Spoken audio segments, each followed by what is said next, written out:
Somali জলদস্যুদের হাত থেকে মুক্তি পাওয়া 23 বাংলাদেশি নাবিককে সংবর্ধনা দেবে চট্টগ্রাম বন্দর কর্তৃপক্ষ। এই উপলক্ষে আজ বিকেলে বন্দরের নিউ মোরিং কন্টেইনার টার্মিনালে অনুষ্ঠানের আয়োজন করা হয়েছে।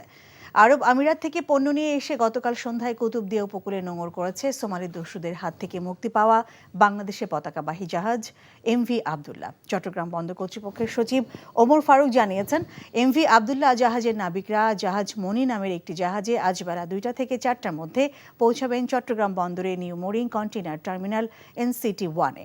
সেখানে বন্দর কর্তৃপক্ষ নাবিকদের সংবর্ধনা দেবেন। এ সময় জাহাজ মালিক প্রতিষ্ঠানের ঊর্ধ্বতন কর্মকর্তারা উপস্থিত থাকবেন।